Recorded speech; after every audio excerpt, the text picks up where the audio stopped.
स्वस्ति वाचन।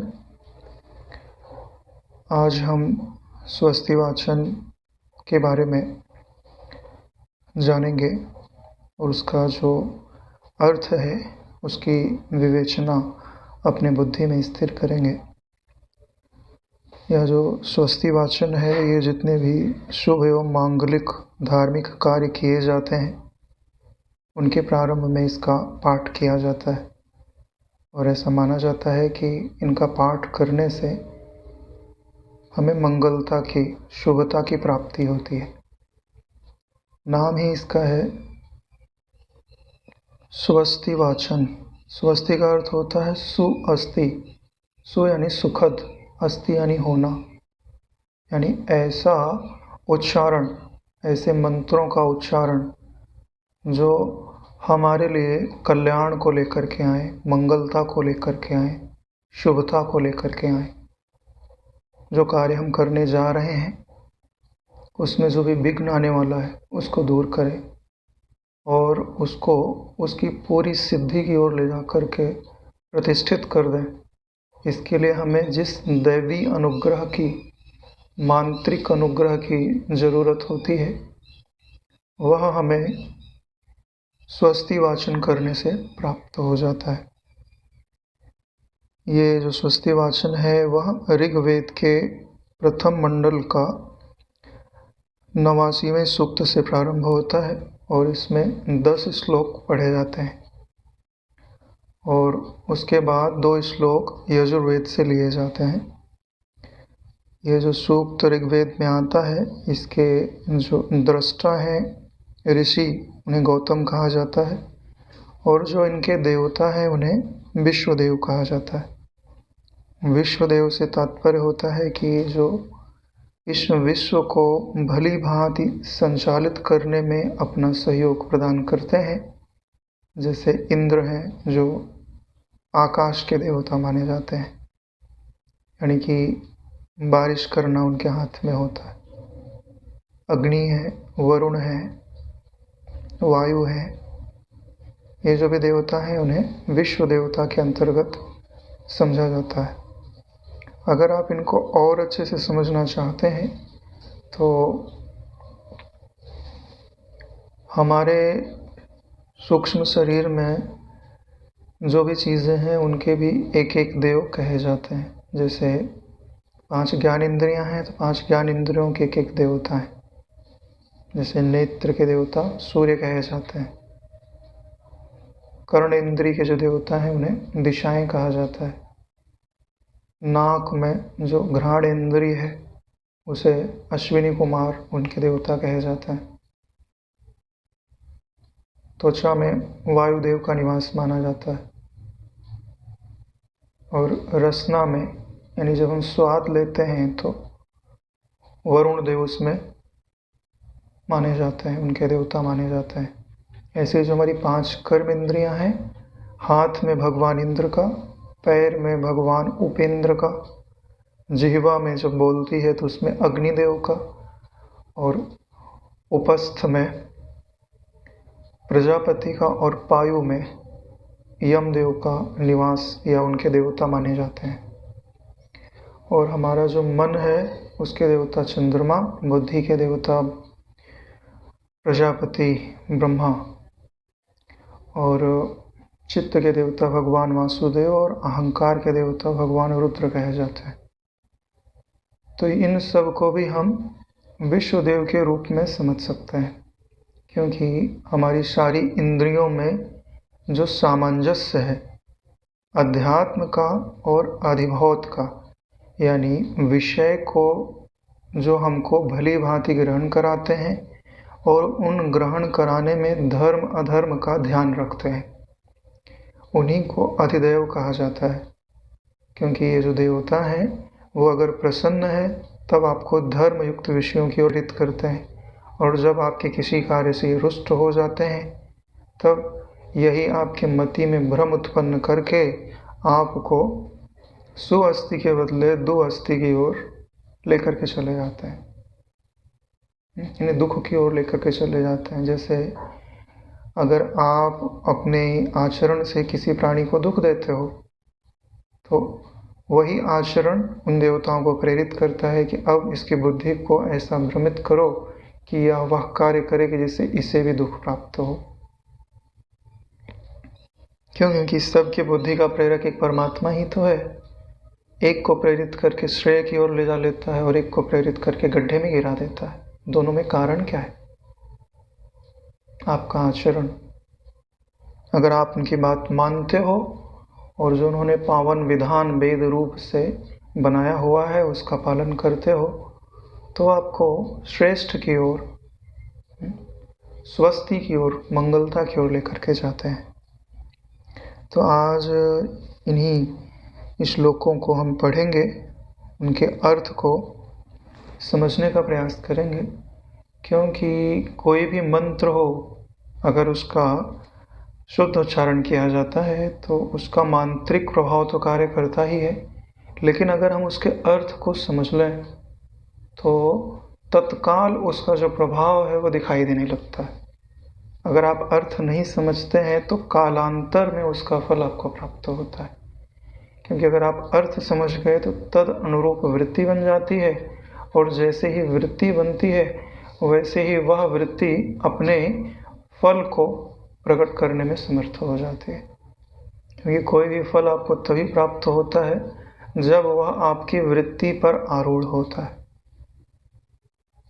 तो इसका पहला जो सूक्त है वो है, आनो भद्रा क्रतवो यन्तु विश्वतो अदब्धासो अपरितास उद्भिदः देवानो यथा सदमृदवृद्धे आसन्न प्रायुवो रक्षितारो दिवे दिवे। इसमें महर्षि गौतम देवताओं से प्रार्थना करते हैं कि हे देवताओं, आप मुझ पर कृपा करिए। क्या कृपा करिए? कि जो कल्याणकारी क्रतु है, क्रतु का अर्थ होता है जो विवेक है उसे भी क्रतु बोलते हैं, जो ज्ञान संपन्न बुद्धि है उसे अपनी प्रज्ञा को भी क्रतु बोलते हैं, और जो यज्ञ होता है उसे भी क्रतु बोलते हैं। यज्ञ का अर्थ होता है कि जो आपका इष्ट है उसका यजन करना किसी भी वस्तु के द्वारा, वह यज्ञ कहलाता है। यानी ऐसे विचार या ऐसी भावनाएं जो आप ईश्वर को अर्पित करते हैं, या ऐसी वस्तुएं जो आप अपने ईश्वर को अर्पित करते हैं, वो सब यज्ञ कहलाती हैं। तो यहाँ कहते हैं आ यानी आए, भद्रा यानी कल्याणकारक, विश्वतो यानी चारों तरफ से, अदब्धासो यानी किसी से न दबने वाली, उद्विदा यानी उत्पन्न होने वाली, अपरितास यानी जिनकी कोई सीमा न हो। यानी वो देवता हमारे चारों तरफ कल्याणकारक विवेक को, कल्याणकारक बुद्धि को, कल्याणकारक विचारों को हम तक पहुँचाएं, हम तक पहुँचाने में वो कारण बने, और सिर्फ पहुँचाएं नहीं, उद्विधा उनको बढ़ाएं भी। क्योंकि कोई भी व्यक्ति उन्नत होगा या अवनत होगा वह इसी बात पर निर्भर करता है कि वह श्रेष्ठ विचारों को ग्रहण करता है कि निकृष्ट विचारों को ग्रहण करता है। जो श्रेष्ठ को ग्रहण करेगा वो श्रेष्ठ की ओर गति करेगा, जो निकृष्ट को ग्रहण करेगा वो निकृष्टता की ओर गति करेगा। इसके लिए जब हम मंगल कार्यों को करने के लिए सबसे पहले उद्यत होते हैं तो हम देवताओं से यही प्रार्थना करते हैं। देवताओं से क्यों प्रार्थना करते हैं? क्योंकि जगत अधीनश देवता, या जो जगत है वो देवताओं के अधीन है। आपको कौन सी वस्तु प्राप्त होगी या नहीं प्राप्त होगी, उसको देने की और लेने की दोनों सामर्थ्य देवताओं के पास में है। लेकिन उन देवताओं से वो वस्तु कैसे लेनी है, इसका विधान भी देवताओं ने आपको दिया हुआ है। एक तरह से आप यह समझ लो कि जिन्हें आज आप देवता कहते हो, एक समय वही देवता आप भी थे, लेकिन आपने अपने देवत्व के विषय में प्रमाद किया, तो इसके लिए आपकी जो योनि है वो निम्न हो, यानी जो आपके पूर्वज हैं वही देवता कहे जाते हैं। या आपके जो माता हैं, पिता हैं, अभिभावक हैं, गुरु हैं, वो सब देवता कहे जाते हैं, जो आपका कल्याण चाहते हैं। देवानो यथा सदम इद वृद्धे, सब प्रकार से आलस्य रहित होकर के प्रतिदिन रक्षा करने वाले देवता हमारी वृद्धि के लिए प्रयत्नशील हों। रक्षितारो दिवे दिवे असन्न प्रायो। असन्न प्रायो का मतलब होता है दूर से नहीं, हमसे जुड़ कर के, दूर से रक्षा नहीं करें हमारे, हमसे जुड़ें, हमारे समीप रहें, हमारे समीप में रहते हुए हमारे विचारों को अपने विचारों जैसा बनाएं, और वैसा बनाते हुए वो हमारी जो उन्नति के लिए आए हुए विचार हैं उनके द्वारा, अपनी ऊर्जा के द्वारा, अपने आशीर्वाद के द्वारा, अपनी करुणा के द्वारा हमारी रक्षा भी करें और हमें उन्नत भी करें। यानी सिर्फ हमारी रक्षा ही ना हो, हमारी उन्नति भी होती रहे, हम कल्याण की ओर, ज्ञान की ओर, ईश्वर की ओर, पावन प्रेम की ओर, पावन आनंद की ओर गति करें। जब आप ऐसी प्रार्थना करते हो तो देवता अवश्य राजी होते हैं, क्योंकि यस्य स्मरण मात्रेण जन्म संसार बंधनात् विमुच्यते, नमस्तस्मै विष्णवे प्रभ विष्णवे। जो सारे विश्व देवता हैं वो सब विष्णु के ही तो रूप हैं। विष्णु यानी पालन करने वाले देवता। तो जो अग्नि है, वरुण है, इंद्र है, इनको आप अलग से कोई देव मत समझिए, ये विष्णु के ही रूप है, तभी तो ये आपका पालन करते हैं। तो जब आप इनकी स्मृति करते हो तो तुरंत राजी हो जाते हैं, क्योंकि इन्हें सिर्फ स्मरण ही तो चाहिए।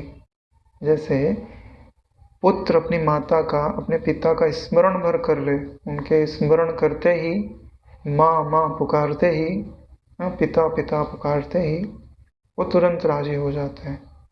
और यहाँ का माता पिता तो कहीं दूर भी हो सकते हैं, लेकिन जो सर्वव्याप्त सत्ता है, जब वो आपको अपना स्वीकार कर लेती है तो सब समय, सब देश में और सब वस्तुओं में वो सदा आपको उपलब्ध रहती है। इसके लिए हम कोई भी मंगल कार्य करने के पहले उन्हीं का स्मरण करते हैं और आवाहन करते हैं, श्रेष्ठ विचार के रूप में, श्रेष्ठ ज्ञान के रूप में। आप हमारी उन्नति करिए, आप हमारी रक्षा करिए। देवानां भद्रा सुमतिर्जुयतां, देवानां गुंगरातिरभिनो निवर्तताम्, देवानां गुंगसंख्यम उपसेदिमा वयं, देवाने आयो प्रतिरंतु जीवसे। ये जो देवता हैं ये कल्याणकारक मति को धारण करने वाले हैं, यानी कल्याणकारिणी श्रेष्ठ बुद्धि के साथ सदैव हमारे साथ रहें। रातिरभि नो निवर्तताम, हमारे साथ रहें, और कब? बोले सदा साथ रहें। और ये हमारा शुभ चाहते हैं और श्रेष्ठ मति से संपन्न है। ऐसा कहा भी जाता है कि आप 10 बुद्धिमान लोगों के साथ नरक में जाना पसंद करेंगे कि 10 मूर्खों के साथ स्वर्ग में जाना पसंद करेंगे? बोले 10 बुद्धिमानों के साथ नरक में जाना अच्छा है, 10 मूर्खों के साथ स्वर्ग में जाना अच्छा नहीं। क्योंकि जो बुद्धिमान होते हैं ना, परिस्थिति कैसी भी दुखद क्यों ना हो, वो उसमें भी आपस में मिलजुल कर एक दूसरे को समझते हुए, एक दूसरे की हित की भावना रखते हुए परस्पर उन्नति करते हैं। लेकिन सब सुविधा प्राप्त हो जाए फिर भी जो वैमनस्य रखने वाले लोग हैं, दुष्ट बुद्धि वाले हैं, वो आपस में लड़ झगड़ के मर जाएंगे, लेकिन जो वस्तु रखी है सामने उसका न उपभोग करेंगे ना करने देंगे। इसलिए यहाँ पे कहा जा रहा है कि जो देवता है वो सुमतिर रुजुयताम, कल्याणकारी जो मति है उसको सीधे सीधे धारण करते हैं, यानी सरलता के साथ धारण करते हैं। कोई ऐसे भी होते हैं जिनके पास श्रेष्ठ मति तो होती है मगर रिजुता नहीं होती, यानी वो जल्दी से आप पे प्रसन्न नहीं होता। जैसे कोई वस्तु किसी ऐसे पात्र में रखी है कि वो सीधा पात्र है, हाथ डाला आपने निकाल लिया, लेकिन कोई वस्तु रखी हुई है उसका जो द्वार है वो टेढ़ा मेढ़ा बना हुआ, पहले इधर जाए फिर इधर जाए फिर इधर जाए, तो हाथ तो जाएगा ही नहीं, और निकालने के लिए भी अगर गिराने लगोगे तो जल्दी नहीं निकलेगा। इसके लिए हम किन देवताओं का आवाहन कर रहे हैं, या देवताओं को किन गुणों के साथ उनका आवाहन कर रहे हैं? बोल रहे हैं कि उनके पास श्रेष्ठ मति तो होनी चाहिए, उस श्रेष्ठ मति के साथ में उनमें ऋजुता भी होनी चाहिए, और कल्याणकारक मति को धारण करने वाले होने चाहिए। इसके साथ वो हमारे साथ रहेंगे तो हमारी भी मति ऐसी ही बन जाएगी। देवानाम संख्यम उपसेदिमा, संख्यम का अर्थ होता है साख्य भाव की प्राप्ति हो जाना, यानी मित्र बन जाना। यानी हम देवता को सिर्फ देवता नहीं रहने देना चाहते, हम उनके जैसा बनना चाहते हैं, तो वो हमारे साथ बैठे उठे खाए पिए ले दें, यानी हमें भी अपने जैसा बना ले, हम उनका साख्य प्राप्त करना चाहते हैं। और उनका जो साख्य प्राप्त होगा उसमें हमारी कोई विशेषता नहीं है, हमारी कोई योग्यता नहीं है, हम उन्हीं से प्रार्थना करते हैं कि वह दान के रूप में, यानी करुणा के रूप में यह हमें प्रदान करें। आयु प्रतिरंतु जीव से, और हम उनकी कृपा के द्वारा, उनके सानिध्य से प्राप्त सन्मति के द्वारा, सदाचरण के द्वारा जो अपनी आयु है उस आयु में वृद्धि करते रहें, क्योंकि मनुष्य का जो जीवन होता है वो अत्यंत ही दुर्लभ होता है। यह जो हम ईश्वर का जब ध्यान स्मरण करते हैं और कोई अनर्गल इच्छाएं नहीं रखते हैं, तो वह जो स्मरण है ईश्वर का वो अमोघ होता है। यानी ऐसा हो सकता है कि आपको 10 मिनट अगर और दिया जाता और 10 मिनट और ब्रह्म चिंतन, ईश्वर चिंतन कर लेते तो आपका आवरण भंग हो सकता था, लेकिन उसके पहले ही मृत्यु काल आ गया, तो उसने आपका वह उचित समय छीन लिया। जैसे क्रिकेट खेलते हैं तो अगर टेस्ट मैच दे दिया गया तो आसानी है, और वहीं 2020 मैच हो गया तो बड़ी परेशानी है, क्योंकि उसमें गेंदें सीमित हैं। ऐसे ही आयु बढ़ने का मतलब है कि हमारे खेलने के ओवर बढ़ा दिए जाएं, तो जो आपाधापी है उसमें अगर हम सामान्य रूप से भी चल रहे हैं तो भी अपने श्रेष्ठ मंजिल तक पहुंच जाएंगे। इसलिए हम देवताओं से प्रार्थना करते हैं कि हमारी जो आयु है प्रतिरंतु जीव से, जब तक हम जीते रहें तब तक वो बढ़ती रहे। आज मनुष्य के रूप से बढ़ रही है, कल जिस योनि में जाएंगे, श्रेष्ठ योनि में जाएंगे, उसकी भी आयु बढ़े, क्योंकि यहाँ पे जो निकृष्ट लोग होते हैं वो थोड़ा बहुत पुण्य करते नहीं करते, तो जहाँ जाते हैं तो जो सुख भोग का अवसर प्राप्त होता है उसकी भी आयु सीमित होती है। तो मनुष्य योनि में जब श्रेष्ठ आयु प्राप्त हो रही है, अधिक आयु प्राप्त हो रही है, तो उसके द्वारा जो हम पुण्य कर्म करेंगे उससे जिस सुखद स्थिति में जाएंगे उसकी भी आयु श्रेष्ठ होगी, अधिक होगी, और तत्व ज्ञान प्राप्त कर लिए तब तो बात ही अलग है। तान पूर्वया निविदाहुमहे वयं भगं मित्रम अदितिम दक्षमश्रिधम अर्यमणं वरुणं गं सोमम अश्विना सरस्वती नः सुभगा मयस्करत।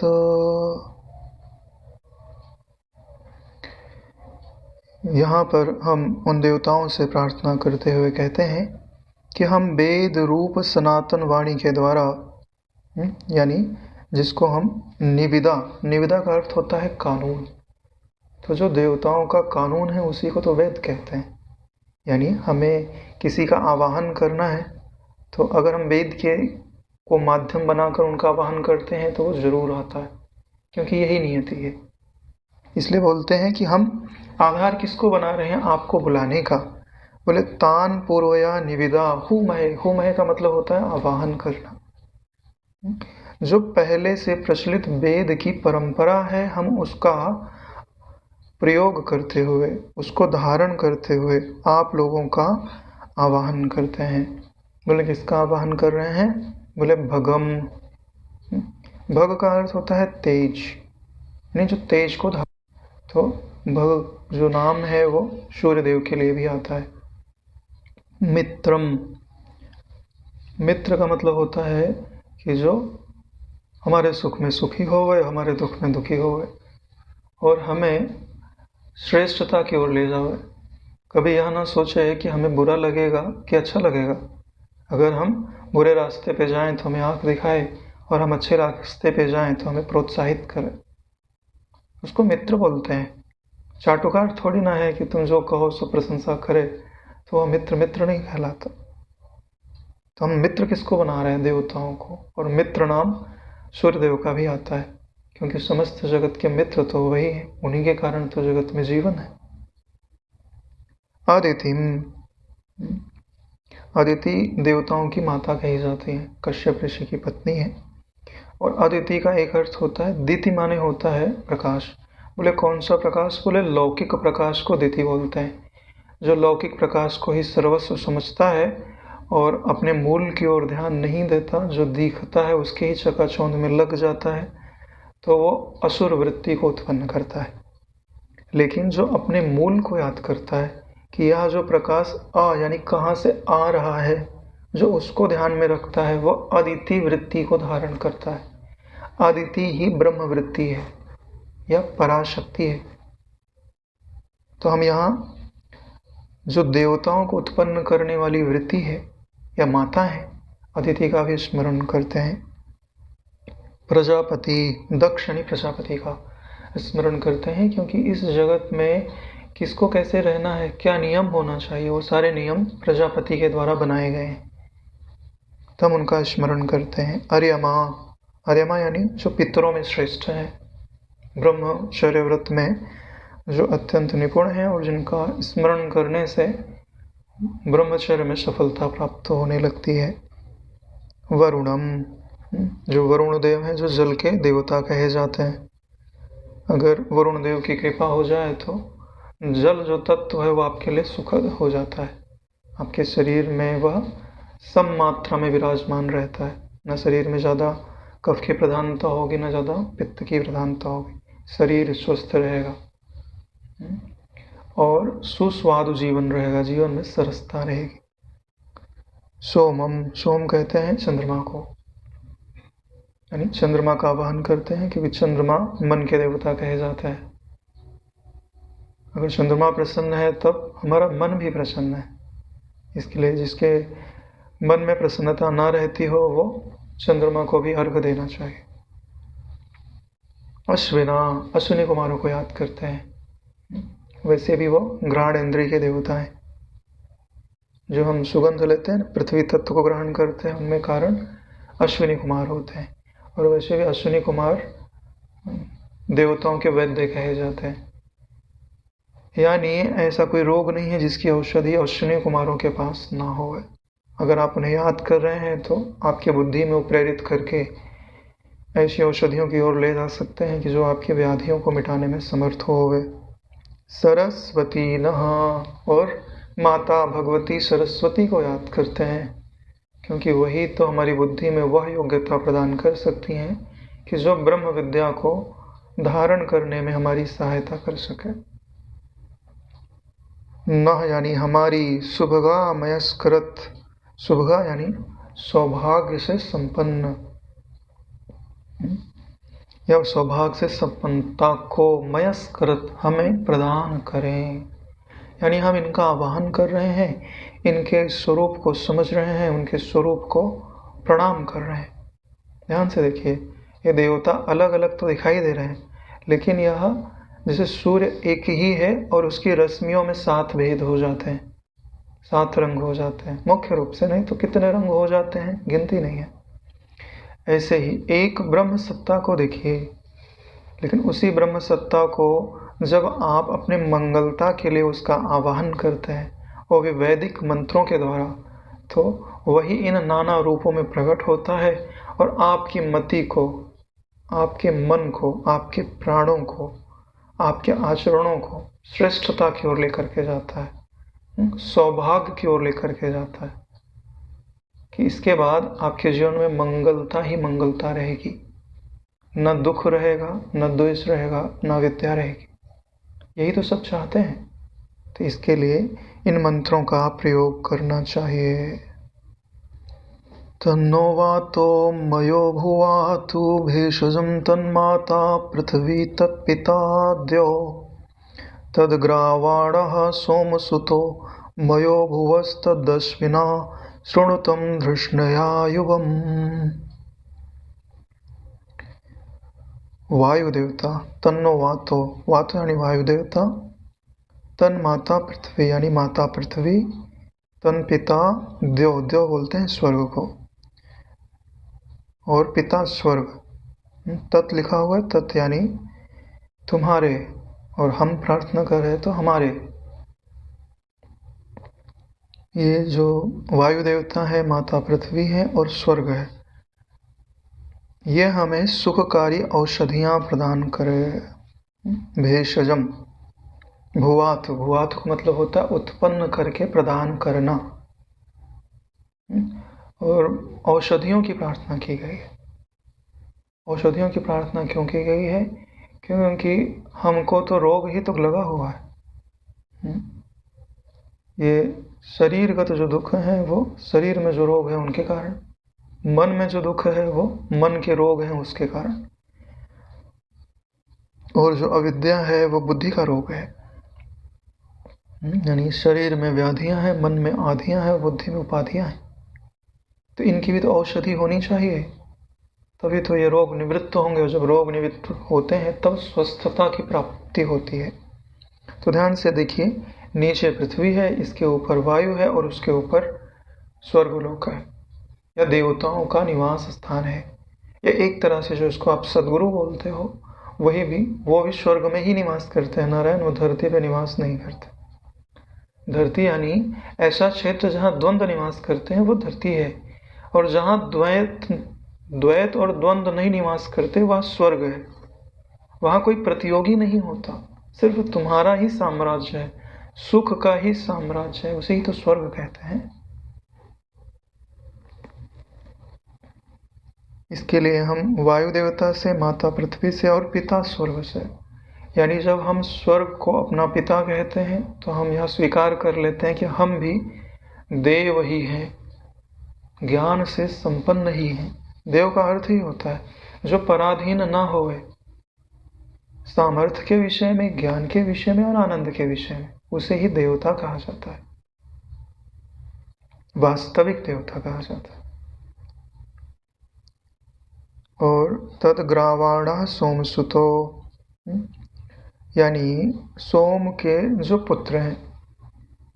सोम यानी चंद्रमा, चंद्रमा के पुत्र का अर्थ होता है कि चंद्रमा से निकलने वाली जो आनंद में किरणें हैं वही उनके पुत्र कहे जाते हैं। वैसे चंद्रमा के पुत्र का नाम बुध भी कहा जाता है, या चंद्रमा के पुत्र का नाम अभिमन्यु भी कहा जाता है। यहाँ पर ग्रावाण शब्द से उनके ही पुत्र को इंगित किया गया है, यानी सोम का यज्ञ करने वाले सुखदाता ग्रावा अदृश्य औषधियों को प्रकट करें। यानी चंद्रमा में वैसे ही औषधियों को पुष्ट करने की सामर्थ्य है। तो हम उनसे प्रार्थना करते हैं कि ऐसी औषधियाँ जो दिखाई देती हैं उनको तो प्रयास करके कोई भी प्राप्त कर सकता है, लेकिन ऐसी औषधियाँ जो दिखाई नहीं देती, उन्हें आप हमारे रोग की निवृत्ति के लिए, हमारे पूर्ण स्वस्थता की प्राप्ति के लिए आप उत्पन्न करिए। यह जो चंद्रमा है वह गुरु का ही एक रूप माना जाता है। चंद्रमा जैसे औषधियों को पुष्ट करता है और औषधियाँ रोगों को निवृत्त करती हैं, ऐसे ही गुरु के द्वारा निकलने वाली जो उनके शरीर से उनकी आभा है, उनके मुख से जो उनके वचन है, उनकी कृपा है, उनकी करुणा है, वो जो हमारे बुद्धि में निवास करने वाले ब्रह्म विद्यात्मक विचार हैं वो औषधियाँ हैं, उनको वो पुष्ट करते हैं। और जब उनको भली भांति ग्रहण कर लेते हैं तो हमारे रोग का वो विनाश करके हमें स्वस्थता की प्राप्ति करा देते हैं, स्वरूप में स्थित कर देते हैं। तद अश्विना शृणुतम धृष्णया युवम। और इनके साथ हम अश्विनी कुमारों को भी याद करते हैं कि चंद्रमा औषधियाँ तो दे रहे हैं, लेकिन चंद्रमा तो दूर ही है, हमारे समीप तो आ नहीं रहे। औषधि देकर के वो छूट गए। लेकिन अश्विनी कुमार कैसे हैं? अरे नारायण, वो औषधियों को लाते हैं, पास में बैठते हैं, अपने खलभट्टे में पीसते हैं और आपको खिलाते भी हैं। ये अश्विनी कुमारों की महत्ता है। इसके लिए हम अश्विनी कुमारों को प्रसन्न करते हैं कि आप दोनों हम सब के आधार हैं, हमारी प्रार्थना सुनिए। और स्वर्ग से जो औषधि प्राप्त हो रही है, वहाँ से जो औषधि प्राप्त हो रही है, माता पृथ्वी से जो औषधि प्राप्त हो रही है, चंद्रमा के द्वारा जो औषधि प्राप्त हो रही है, हे अश्विनी कुमार, उन सब का आप संग्रह करिए और वह हमें हमारे भीतर ग्रहण करने में हमारी सहायता करिए, क्योंकि आप ही तो हो जो हमारे चिकित्सक हो। इसलिए अश्विनी कुमारों के दो रूप माने जाते हैं ना, दो लोग हैं ये। ऐसे ही गुरु और गुरु की कृपा, दो चीज़ें जब मिलती हैं तब बराबर चिकित्सा होती है। त्वमीशानं जगतस्तस्थु खस्पतिं धियं जिह्वं वसेहुमहे वयं पूषानो यथा वेद साम सद्वृधे रक्षिता पायुर्दब्धः स्वस्थये। हम उन देवताओं से प्रार्थना करते हुए कहते हैं कि हम स्थावर जंगम के स्वामी तम ईशानम जगतस्थो खस्पतिम, यानी यह जो जगत हमको चलता हुआ दिखाई दे रहा है और जो स्थिर दिखाई दे रहा है, चलता हुआ यानी इनके अंदर जो प्राणी चल रहे हैं और जो स्थिर हैं, दोनों के जो ईश्वर हैं, वो जो देवता हैं। यहाँ पर इस श्लोक में भगवान रुद्र का आवाहन किया हुआ है अपनी रक्षा के लिए, अपने कल्याण के लिए। धियम जिम वम वशे, यानी बुद्धि को जो संतोष देने वाले हैं, हु महे, उनका हम आवाहन करते हैं। वे रुद्र देवता हमारी रक्षा करें। पोषानो यथा वेद साम सद, वेद यानी वैदिक ज्ञान, साम यानी धन, सद का अर्थ होता है कि जो हमारे संतान आदि हैं या जो हमारे परंपरा को आगे बढ़ाते हैं। अगर आप ज्ञान की परंपरा में हैं तो जो आपके ज्ञान को धारण करता है उसके लिए भी सद शब्द आता है, या आपके ही विचार जो आपके ही ज्ञान को धारण करते हैं, यानी वैदिक ज्ञान को, धन को और आपकी बातों को मानने वालों का भगवान जो रुद्र हैं, पोषा यानी पोषण करने वाले हैं, रक्षिता वो उनका रक्षण करें, वृद्धि यानी उनके कल्याण की वृद्धि करें, पायुर्दब्धा स्वस्थये, और उनका जो कल्याण है वह किसी विपत्ति के द्वारा दबाया ना जा सके, ऐसे ही उसकी प्रभा को भगवान रुद्र बढ़ाते रहें।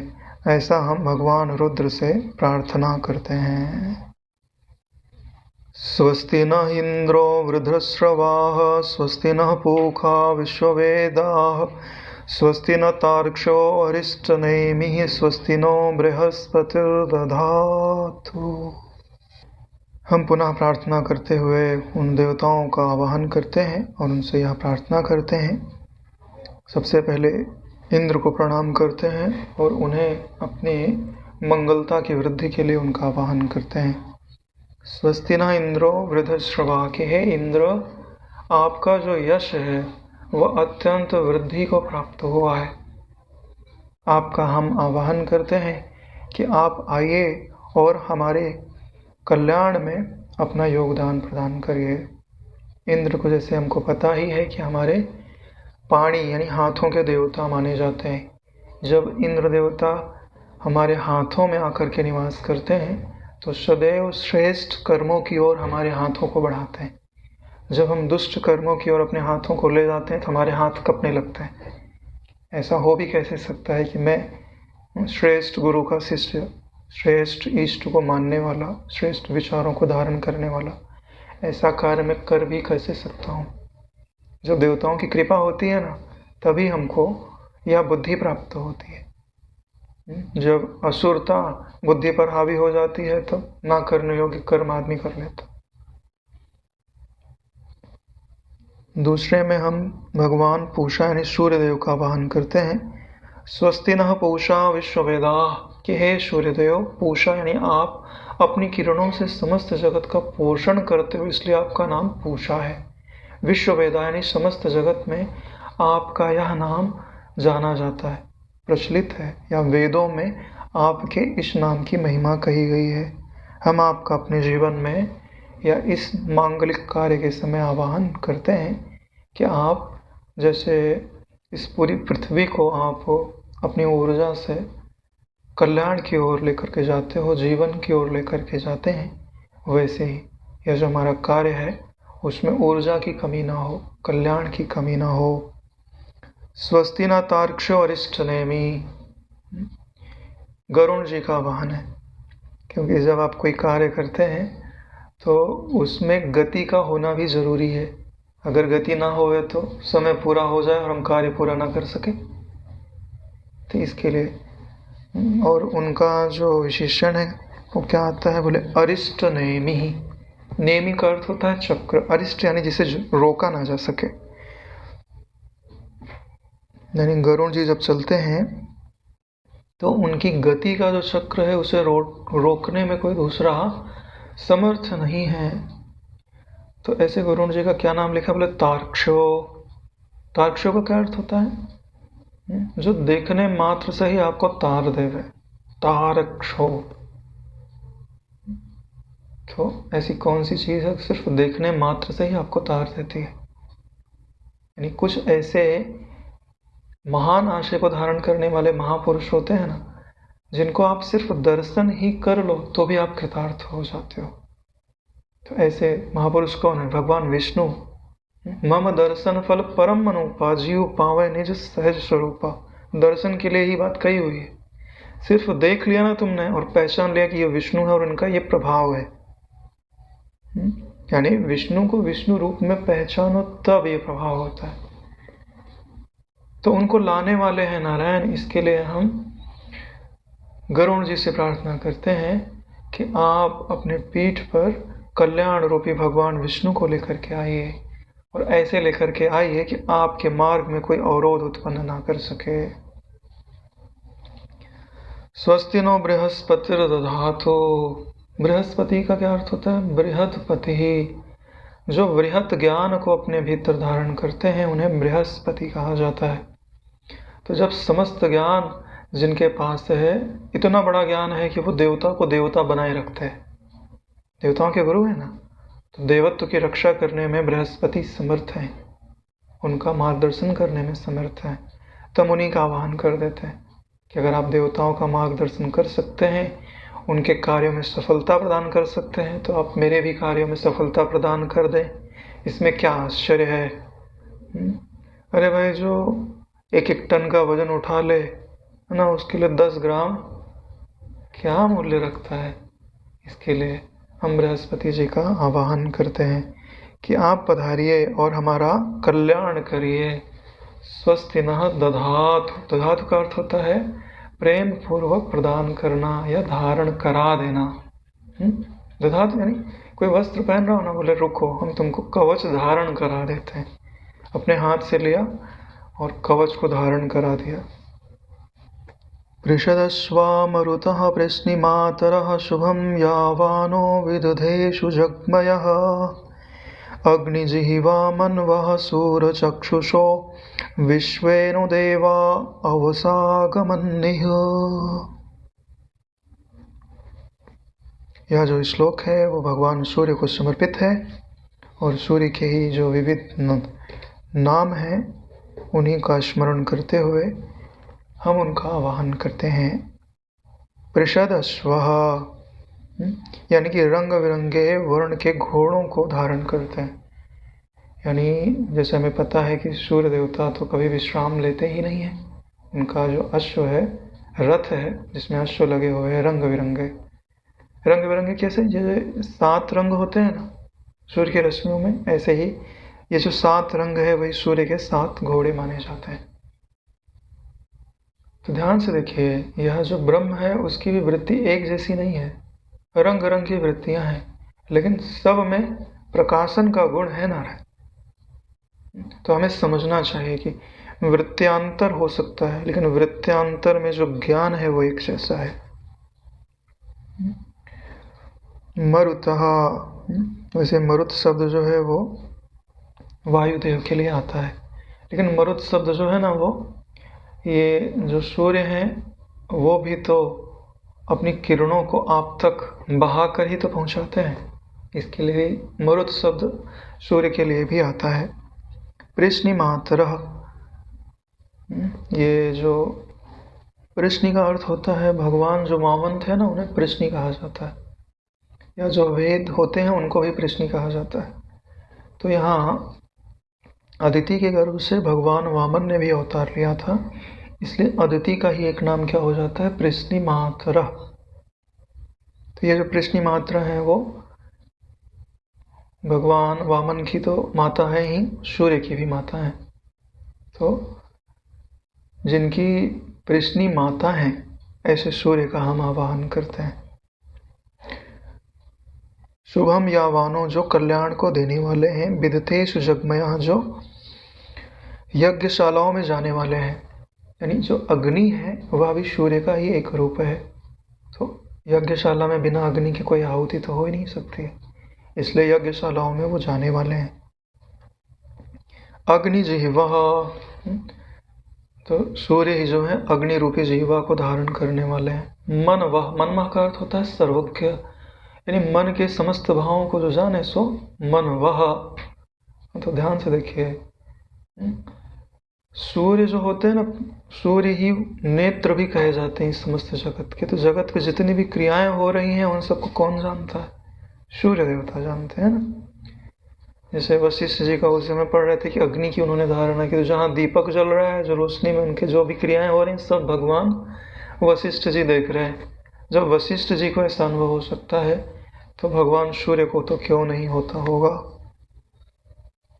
सूर्य चक्षुषो, यानी हे सूर्य देवता, इस जगत के आप नेत्र रूप हो। वैसे भी हमारे जो दो नेत्र हैं, कभी कभी उपमा दी जाती है, तो जो दायां नेत्र है सूर्य से और बाएं नेत्र को चंद्र से उपमा दी जाती है। विश्वेन दो देवा, कि आप विश्व देवताओं में श्रेष्ठ हो। अवसागमनिः, आप हमारे यज्ञ में पधारें और अपना भाग ग्रहण करें। तो हम यज्ञ कौन सा कर रहे हैं, जो भी पावन कार्य आप करने के लिए जा रहे हैं, चाहे आप विवाह कर रहे हो या करा रहे हो, या किसी का जन्मोत्सव हो, आपका जन्मदिन मना रहे हो, या कोई नवीन चीज़ का उद्घाटन कर रहे हो, या जब आप सुबह ब्रह्म विद्या का पठन मनन करने के लिए बैठते हैं, तब भी आप इनका आवाहन कर सकते हैं। तो जब भगवान सूर्य आपके नेत्रों में आकर के प्रविष्ट हो जाएंगे, आपके बुद्धि में आके धारित हो जाएंगे, तब सूक्ष्म से सूक्ष्म रहस्य का वो आपके बुद्धि में प्राकट्य करा देंगे। इसके लिए हम उनका आवाहन करते हैं कि आप आइए और अपना भाग ग्रहण करिए। आज का ही मैं अपना एक अनुभव बताना चाहता हूँ कि आज मैं सुबह उठा तो थोड़ा ब्रह्म चिंतन करने का स्वभाव है। तो मैंने देखा कि शरीर की जैसे ही स्मृति आती है, तो पहले के ही संस्कार हैं कि शरीर के जितने अंग हैं उन अंगों में उनके देवता निवास करते हैं। तो मैंने शरीर के एक एक अंगों पर दृष्टि डाली कि आँख पे दृष्टि गई तो बोले यहाँ तो भगवान सूर्य निवास करते हैं। नाक पे गई तो है ना, यहाँ अश्विनी कुमार यहाँ पर निवास कर रहे हैं। कान में गई तो दिशाएं, जीवा में तो वरुण देव और अग्निदेव निवास करते हैं। इस सारे अंगों पे मैंने दृष्टि डाली और सब जगह मुझे देवताओं का ही दर्शन प्राप्त हुआ। जब इनका दर्शन प्राप्त हुआ तो ये सब जगह अलग अलग दिखाई दे रहे हैं ना। तो इसका क्या अर्थ होता है, इतनी सारी विभिन्नता है लेकिन पूरे शरीर को मैं रूप से एक ही तो बोलता हूँ। तो यह क्या अनुभव करा रहा था कि मैं पूरे का पूरा एक ब्रह्मांड हूँ, जिसमें ये सारे देवता निवास करते हैं। इनके अलग अलग नाम, अलग अलग रूप, अलग अलग क्रियाएं होते हुए भी इनमें जो एक सत्ता है जो इन सब को एक साथ धारण कर रहा है, वही ब्रह्म तत्व तो मैं हूँ। कितनी आसानी से यह निश्चय आपको प्राप्त हो जाता। लेकिन इसके लिए थोड़ी आधिदैविक दृष्टि को भी अपने ध्यान में रखना पड़ता है।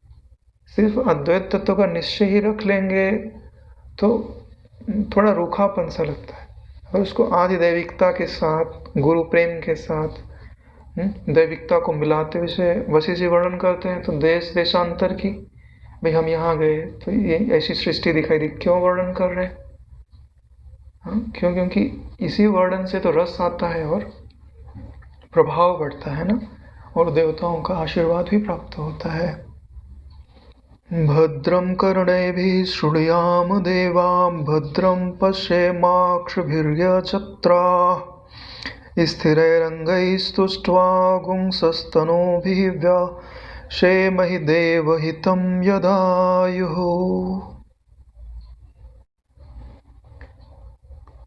हे देवताओं, जो आपका पूजन करते हैं, आप उनकी रक्षा करने वाले हैं। हम आपको अपनी स्मृति में स्थान प्रदान करते हैं और आपसे प्रार्थना करते हैं। भद्रम कर्णे भी शृणुयाम, यानी कानों में भी तो देवताओं का ही वास है ना, दिशाओं का। तो अब कैसे भी शब्द तो हमारे कान में पड़ सकते हैं, लेकिन हमारी रुचि किस शब्द की ओर हो? भद्रम, यानी जो कल्याणकारक शब्द हैं, हमारी जो श्रोत्र वृत्ति है उसकी ओर ध्यान दे। जो अकल्याणकारक है उनको शोर समझ करके छोड़ देवे। और इसमें कारण कौन है? वो देवता ही कारण है। आपको उनके प्रति कृतज्ञ होना चाहिए। कानों की बात हो गई, फिर बात करते हैं नेत्रों की। क्या बोलते हैं? भद्रम पश्येमाक्षभिर्यजत्राः। जो हमारे नेत्र हैं वो कल्याणकारक चीजें ही देखें। जो अकल्याणकारक है, जिसके कारण मन दुखी हो जाता है, परेशान हो जाता है, वासनावान हो जाता है, ऐसे दृश्य हम ना देखें। यानी ऐसे दृश्यों के प्रति हमारी रुचि ही ना हो। इसके लिए हम नेत्र में बसने वाले देवताओं से ये प्रार्थना करते हैं कि आप हमारे नेत्रों को पवित्र बनाइए। क्योंकि देवताओं को ना पवित्र वस्तुएं ही भाती हैं, मलिन वस्तुएं नहीं भाती, मलिन आचरण नहीं भाता। जब आप इनका आवाहन कर दोगे तब आप मलिन रह ही नहीं सकते। क्योंकि अगर मलिनता है तो ये नहीं रहेंगे, अगर ये है तो मलिनता नहीं रहेगी। सूर्य में मलिनता हो सकती है क्या? नहीं रह सकती। उसके प्रभाव से कीचड़ सूख जाता है, मलिनताएं सूख जाती है, मलिनता अमलिनता में बदल जाती है। तो उन्हीं का तो आह्वान कर रहे हैं। यानी हम कल्याणकारी देखें और कल्याणकारी सुने, और सुनने के जो करण है, क्या बोलते हैं? स्थिरैरङ्गैस्तुष्ट्वा। तो इनके जो करण है वो भी दृढ़ हो, मजबूत हो, स्थिर रहने वाले हो, कमजोर ना हो। यानी अध्यात्म आपको कमजोर शरीर धारण करना नहीं सिखाता, बलवान शरीर, तेजवान शरीर धारण करना सिखाता है। सस्तनोभिः व्यशेमहि। हम अपने सस्तनोभिः यानी कि अपने बंधुओं के साथ, मित्रों के साथ, अकेले नहीं, समगच्छध्वम संबद्धध्वम, यानी जो हमारे साथ में हैं, हमारे मित्र हैं, हमारे परिजन हैं, हम आपकी ओर चल रहे हैं तो वो भी हमारे साथ आपकी ओर चलें। क्या बोलते हैं? यशेमहि, वियशेमहि। यश मतलब कीर्ति, वियशे यानी विविध प्रकार की जो आपकी कीर्ति है, हम उस कीर्ति के द्वारा आपकी स्तुति करें। क्योंकि उन स्तुति के रूप में हम परम जो देव है उसी की तो स्तुति करते हैं। जब हम उसकी स्तुति करते हैं तब वह हम पर प्रसन्न होता है। क्योंकि उनका वचन ही है कि हम जो भी उनको याद करता है, याद करने मात्र से ही वो उस पर राजी हो जाता है। देवहितम यदायु। तो ये जो हमारी आयु है, जो बची हुई आयु है, ऐसे आपके हित में लगी हुई, देवताओं के हित में लगी हुई, यानी हम देवताओं के अनुकूल आयु को बिताएं। मलिनता के अनुकूल होकर के आयु को ना बिताएं, दुष्टता के अनुकूल होकर के आयु को ना बिताएं, देवताओं के अनुकूल होकर के आयु को बिताएंगे तो हमें भी देवत्व का उदय होगा। आपको पता है ना, देवत्व मतलब, अरे नारायण परम देव आपका आत्मदेव ही है। यहाँ जो देवत्व की बात है वह किसी योनि से नहीं कही जाती, वह परम देव आत्मदेव ब्रह्मदेव से समझी जाती है। शतमिन्नु शरदो अन्ति देवा यत्रा नश्चक्रा जरसं तनूनां पुत्रासो यत्र पितरो भवति मां नो मध्यारिरीर शतायुर्गन्तो। हे देवताओं, आप 100 वर्ष की आयु पर्यंत हमारे समीप ही बने रहें। यानी हम देवताओं का आवाहन करते हैं कि आप हमें छोड़ करके स्वर्ग में निवास मत करिए, आप हमारे समीप ही बने रहिए। जिसे हम सदगुरु देव बोलते हैं। देव शब्द लगाते हैं लास्ट में, क्यों लगाते हैं? क्योंकि हम उन्हें देव मानते हैं, देवता मानते हैं। जिसे कुछ देवता ऐसे होते हैं जिनका विसर्जन नहीं होता, जैसे माता सरस्वती का भी विसर्जन नहीं किया जाता, सदगुरु जी का भी विसर्जन नहीं किया जाता, ये सदा साथ में ही रहते हैं। क्यों? क्योंकि अगर हमने इनका विसर्जन कर दिया है तो हमको संभालेगा कौन? आवाहन तो होता है इनका, मगर विसर्जन नहीं होता। आवाहन क्यों करते हैं? हमारे भीतर ही कहीं सो गए हों तो जग जाओ भाई, जरूरत है अब तुम्हारी। तो हम देवताओं से प्रार्थना करते हैं कि हमारी 100 वर्ष की आयु हो, यानी 100 वर्ष की आयु में जो 25-25 वर्ष दिए जाते हैं सबको यथा योग्य समय मिल जाता है। पुत्रासो यत्र पितरो भवन्तु, यानी कि ऐसी आयु में जहाँ पर हमारे पुत्र भी पिता बन जाएं। यानी ध्यान से देखिए, देवताओं से मांग क्या रहे? आयु भी मांग रहे हैं, इसके साथ मेरे जो पुत्र हैं ना, यानी पुत्र भी हो और पुत्र भी पिता बन जाएं। इसका मतलब है कि पुत्र का भी विवाह हो जाएगा और उसकी भी संतानें हो जाएंगी। यानी एक ही चीज़ में कितनी सारी चीज़ें ये मांग ले रही हैं, इसी को तो बुद्धि बोलते हैं। जैसे कथा नहीं आती है, बोले देवता की उपासना करोगे फिर क्या मांगोगे? बोले धन मांगेंगे। अरे बोले फिर शादी नहीं होगी फिर रोओगे। तो बोले क्या मांगे? बोले ऐसे मत, देवता को ऐसा बोलो कि मैं अपनी बहू को सोने के पात्र में, है ना, दही बिलोते हुए देखूं। इसका मतलब है सोने का पात्र तो धन भी मिल जाएगा, बहू के लिए तो पुत्र भी होना पड़ेगा और पुत्र का विवाह भी होना पड़ेगा। तो इतनी सारी चीज़ें एक ही बात में मांग ली जा रही हैं। तो वही बात यहाँ पर है, पुत्रासो यत्र पितरो भवन्ति। जिस आयु में हमारे पुत्र भी पिता यानी पुत्रवान बन जाएं, उस गमनशील आयु को आप बीच में खंडित न होने दें, यानी हमारी अकाल मृत्यु को आप रोक दें। ध्यान से देखिए, यह आयु सिर्फ जीने की आयु नहीं है। जैसे आप किसी यात्रा पर जा रहे हैं और यात्रा की पूर्ति होने पर आपको परम तत्व की प्राप्ति होनी है, लेकिन बीच में ही कोई दुर्घटना घट जाए और आपके प्राण चले जाएं तो यात्रा फिर से चालू करनी पड़ेगी, अगले जन्म में रिवर्स आना पड़ेगा। तो यही चीज़, यही बचाने के लिए हम यह प्रार्थना करते हैं कि हम ब्रह्म विद्या की ओर लगे हैं, परम तत्व की ओर जा रहे हैं, परम ज्ञान की ओर जा रहे हैं। जो हमारी आयु है बीच में खंडित ना हो, यानी हमारी जो यात्रा है वो अपूर्ण ना रहे, पूर्णता को प्राप्त हो जाए।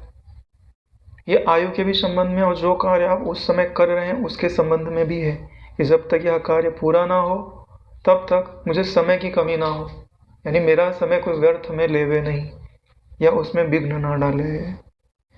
अदिति ही देव अदिति ही अंतरिक्षम अदिति ही माता सपिता सपुत्रः विश्वे देवादिति ही पंचजनादिति ही जातम अदिति ही जनित्वम। इस श्लोक में जो इस समस्त विश्व को धारण करने वाली पराशक्ति है या ब्रह्मचिति है, जो देवताओं को उत्पन्न करने वाली है या जो ब्रह्म विद्या को उत्पन्न करने वाली है, उन अदिति का हम आवाहन करते हैं कि आप आइए और अपना स्थान ग्रहण करिए। कहाँ पर? हमारे स्वरूप में। जैसे आपने देवताओं को धारण किया हुआ है ना, ऐसे हमें भी तो धारण करिए। जो अदिति के गर्भ से उत्पन्न हो तो देवता तो जन्मजात हो जाता है महाराज। उसको देवता बनने के लिए फिर विश्वामित्र की तरह तपस्या नहीं करनी पड़ती। इसमें क्या कहते हैं, अदिति ही द्यो कि हे माता पराशक्ति अदिति। दिति यानी जो साधारण ज्ञान है, उस साधारण ज्ञान का जो स्रोत है, अधिष्ठान है, प्रकाशक है, वह अदिति आप ही स्वर्ग हो। देव यानी स्वर्ग को धारण करने वाले हो या सुखद स्थिति को धारण करने वाले हो। अदिति अंतरिक्षम आप ही अंतरिक्ष हो, ग्रह नक्षत्रों को धारण करने वाले हो। अदिति माता आप मेरी माता हो, यानी मुझे उत्पन्न करने वाले आप हो। सपिता आप ही मेरा पिता यानी पालन करने वाले हो।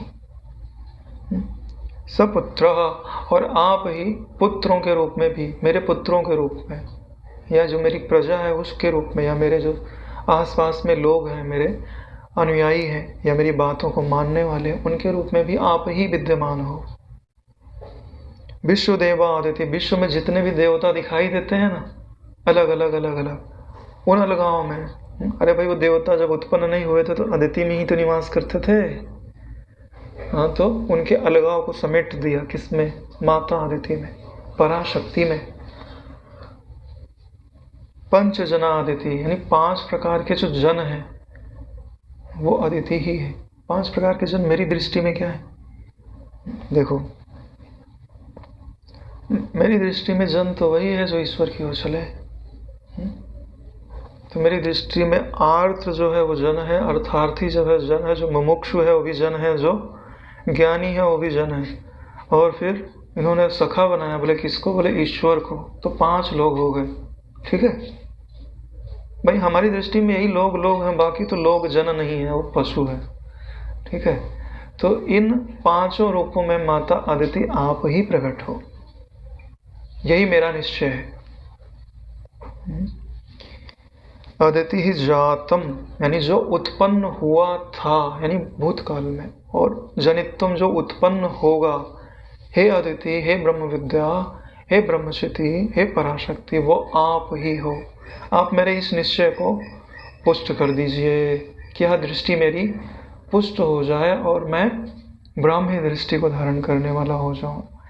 इस दृष्टि को जैसे ही आप धारण करते हो फिर अशुभ नहीं हो सकता ना है। ये वास्तव में स्वस्ति वाचन है, कल्याणदायी है। ये जो 10 श्लोक हैं ये ऋग्वेद के हो चुके हैं। अब जो 2 आगे के श्लोक हैं वो यजुर्वेद के से लिए गए हैं। इनमें से एक शांति पाठ है। शांति पाठ तो आप लोगों को पता ही होगा, करते ही हैं।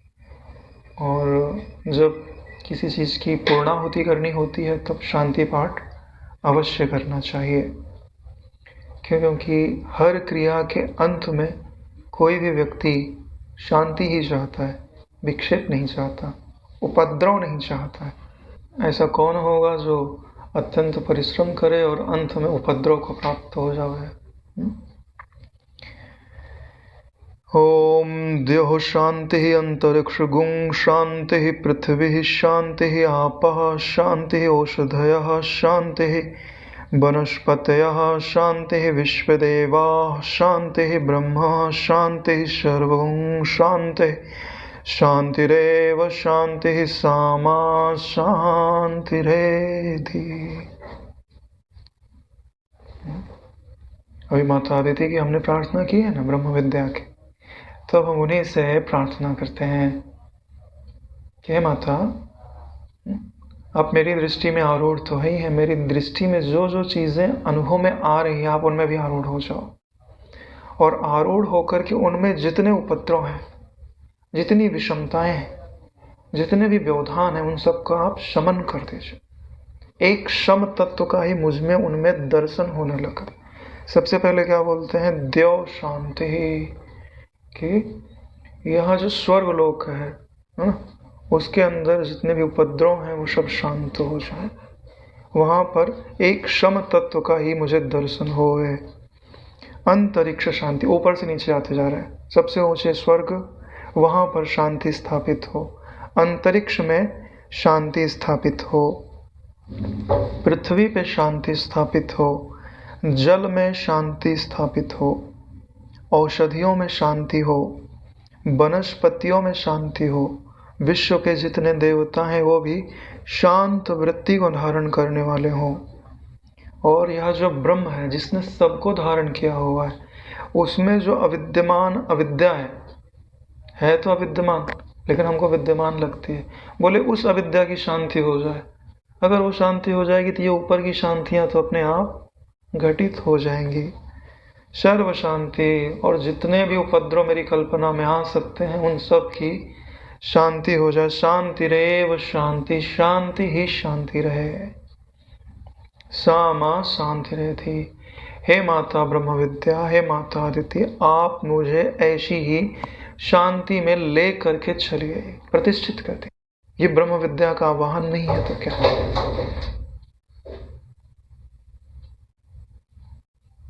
ब्रह्म विद्या की हमारी बुद्धि में प्रतिष्ठा नहीं है तो क्या?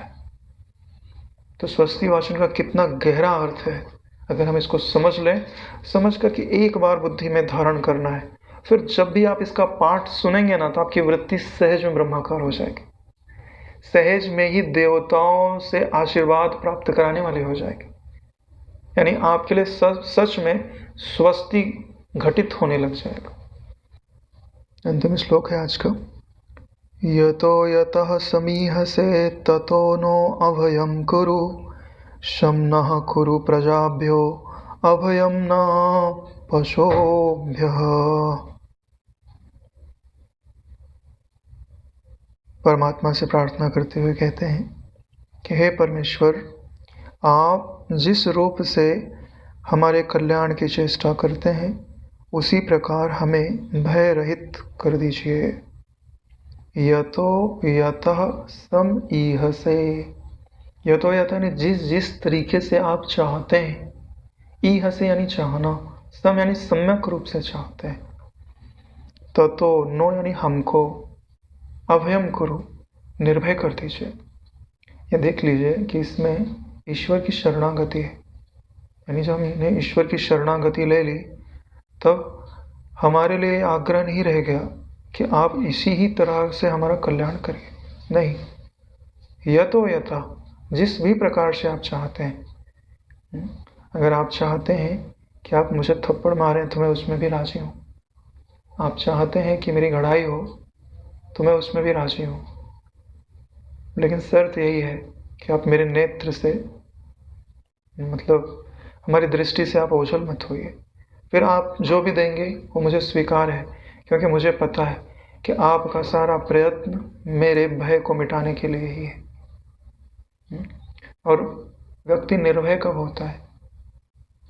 जब उसकी अविद्या नष्ट हो जाती। शम नः कुरु प्रजाभ्यो, आप मुझे तो निर्भय कर रहे हैं, लेकिन जो मेरी प्रजा है, जो मेरे समीप में रहने वाले लोग हैं, या जो मेरी संतान आदि हैं, या जो हमारे सहपाठी आदि हैं, उनके भी अविद्या का शमन होवे, वो भी अभय पद की ओर चले।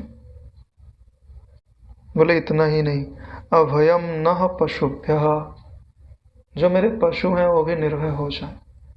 यहाँ पशु का अर्थ समझते हैं, जो हमारी इंद्रियां हैं वही हमारी पशु कहलाते हैं। कहा जाता है ना कि ये जो इंद्रियां हैं वही तो घोड़े हैं, किस रथ के, जिस रथ पर यह जीवात्मा आरूढ़ है। तो इंद्रियां अभय हो जाएं, इसका क्या अर्थ होता है कि जब आपको ब्रह्म दृष्टि की प्राप्ति हो जाती है, फिर आपको पाप का भय नहीं रहता है। आपको कदम बचा बचा के नहीं चलना पड़ता कि कहीं भूल से किसी चींटी के ऊपर पाँव पड़ गया और मर गई तो मुझे नरक में जाना पड़ेगा, यह भय नहीं रहता उसके चित्त। हालांकि सावधानी तो रखता है, लेकिन निर्भय है, यानी उसकी इंद्रियां निर्भय हो गई। अब इंद्रियों को विचरने में कोई भय नहीं है। आत्म एव इदम जगत सर्वम यह वेत्ति महाशयः यदृच्छया वर्तमानं तं निषेद्धुं क्षमेत कः।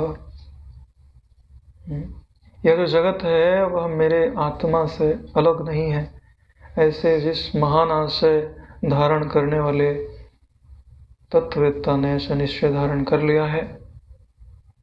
यदृच्छया वर्तमानंतम, वो अपनी इच्छा के अनुसार किसी का भी आचरण करे, अब उसका निषेध करने में कि यह तुम्हें नहीं करना चाहिए, इसके बदले तुम्हें दुख प्राप्त होगा, तुम्हें बंधन प्राप्त होगा, तुम्हें भय प्राप्त होगा, ऐसी कोई भी उक्ति कोई भी कह नहीं सकता है। क्यों? क्योंकि उसकी दृष्टि में उसके सिवाय कोई दूसरा नहीं। यहीं पर ये स्वस्ति वाचन के 12 श्लोक समाप्त होते हैं। यहीं पर आज विश्राम लिया जाता है। ओम सहना भवतु सहनो भुनक्तु सह वीर्यं करवावहै तेजस्विनावधीतमस्तु मा विद्विषावहै।